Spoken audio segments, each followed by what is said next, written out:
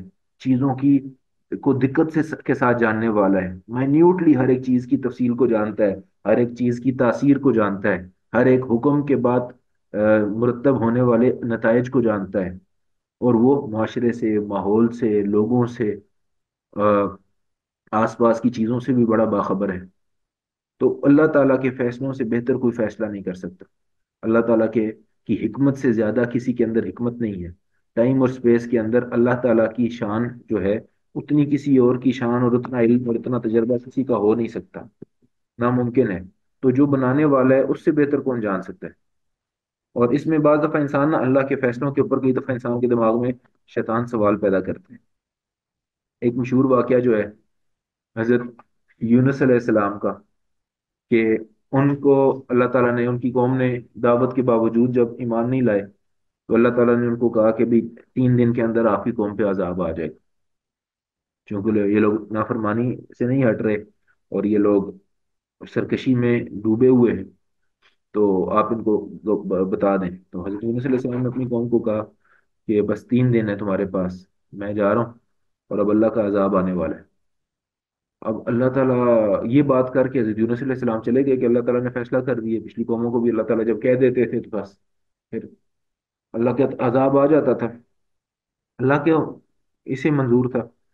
یونس علیہ السلام جب تشریف لے گئے تو پیچھے سے ان کی قوم والوں نے ایک دوسروں کو کہا کہ یونس تو واقعی اللہ کے رسول تھے یہ تو واقعی نبی تھے اور یہ سچے تھے. اور پچھلی قوموں پہ بھی اسی طرح عذاب آیا ہے. انہوں نے بھی اپنی نبیوں کی باتیں نہیں مانی اور ان پہ عذاب آیا ہے. تو ہم پہ بھی عذاب آ جائے گا. تو اب ٹالنے کا ایک ہی طریقہ ہے کہ ہم سب ایمان لے آئیں یونس کے رب پہ اور اس سے اپنے گناہوں کی معافی مانگ لیں اور اس سے رو رو کے منا لیں. تو اللہ نے ان کے دل میں ڈال دی. ان کے وہی جو سرکش لوگ جو ان کو گمراہی کی طرف بلا رہے تھے انہوں نے ہی توبہ کر لی.